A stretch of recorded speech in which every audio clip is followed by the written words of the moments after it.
With the versatility of concrete, you don't have to be limited to standard building practices and processes. There's a whole wide range of applications where you can use concrete in your home for DIY projects. Today we're going to be looking at making a concrete doorstop, something cool, simple, easy, fun, and we're going to have that nautical feel in there as well. Let's get started. Here's what we need. We've got some ready mixed sand and cement. We've got some containers which are going to act as our mold. Now we've made sure that they are tapered or straight so that we can actually pull the product out at the end of the day. We've got some coarse rope. We've got some side cutters. We've got a sharp knife. We've got some cable ties. We've got some rubber stoppers to act as feet. And we've got some oil and water mix. First of all, we have to select our container. Now you can use anything you want. I've got a standard ice cream container here or a yogurt container.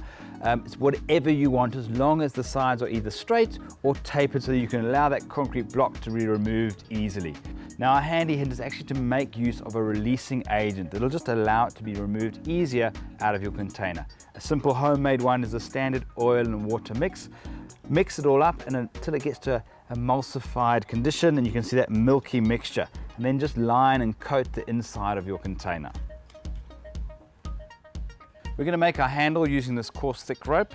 I'm just going to fold it all the way around, loop it around, let it overlap and position it in, and then just mark exactly where you want to cut it. And the reason for doing this is to stop it from fraying once you've cut it. There we go. And then we're going to cut through the center of the tape. Just be careful not to cut your fingers, obviously. There you go, you can see how the tape stops it all from fraying out and coming undone.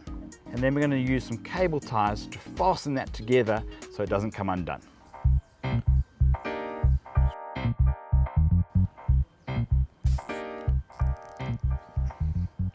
Okay, we're just going to trim off the little excess.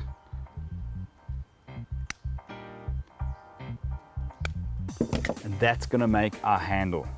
Our next step is to mix up our concrete mix. Okay, so we're going to use standard plaster sand and we've got cement here. I'm going to use a mix ratio of 3:1. So in other words, I'm using my trowel, 3 trowels of sand to 1 trowel of cement. I'm probably going to need a double volume, so I'm probably going to go 3 in 1 and 3 in 1 repeated.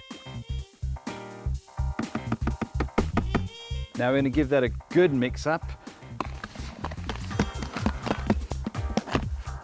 Double check your mix and make sure you've got an even consistency of all that sand and cement is blended in. You've got no light or dark spots. It should all be one color. It looks pretty good to me. Now we're going to go and add some water. Don't add too much water to your concrete mix. Rather add little bits at a time. You can always add more. If you do add too much water, you're going to have to add more sand and cement ratio mix back into to try and dry it up. Okay. Right there, you can see the consistency. It's a thick yogurt, which is kind of just holding its shape and then slowly starting to fall away. Perfect. Right, next tip is when you put in your dry rope, what's going to happen is it's going to suck all the water out of the concrete. So it's a good idea to soak your rope, get it nice and wet, and then put that into your concrete mix.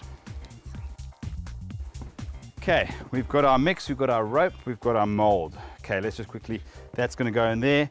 We'll pull that out. We're going to pour our concrete mix into our mold. Let's just move that around a little bit. Now we want to get our rope into there. It's soft enough just to wiggle all the way down. You can make use of a screwdriver in the center just to get it down and then give it a good shake.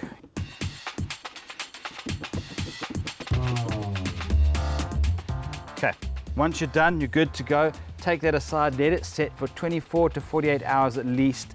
After about 24 hours, add some water on the top, allow a bit of water to go down the sides. Remember, concrete loves water, it wants water to help it set.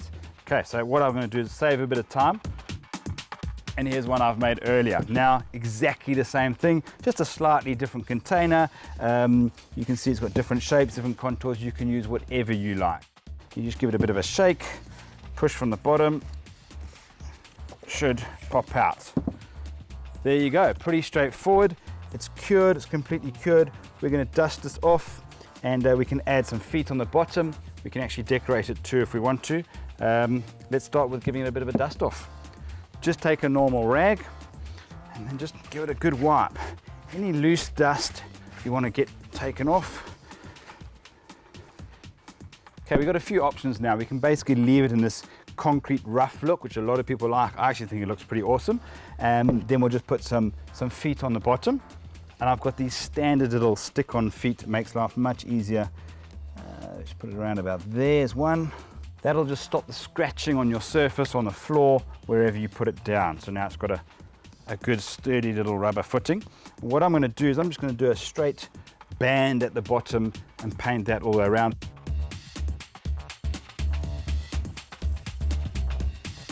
Just mask all the way around.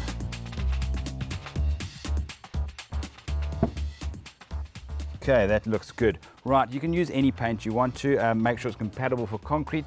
I'm going to use some spray paint because it's easy and it dries very quickly as well. Now, normally you want to go straight with your final color, but it's not advisable. Make the use of a primer first. That creates a good bond between the paint surface and your concrete surface, which is perfect for your final color, which is your pretty paint, shall we call it.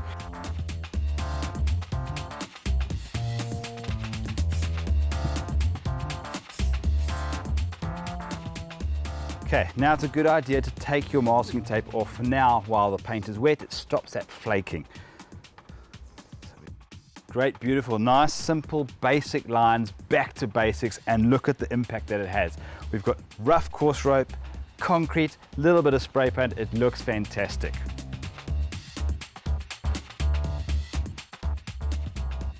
If you enjoy staying up to date with the latest trends and DIY projects, be sure to visit the Builders website and their Facebook page for all the upcoming events and workshops. Congratulations to Plascon on winning the Best In-Store Marketing Solution at the 2015 Popeye Global Award for their display at the Builders Warehouse Rivonia store.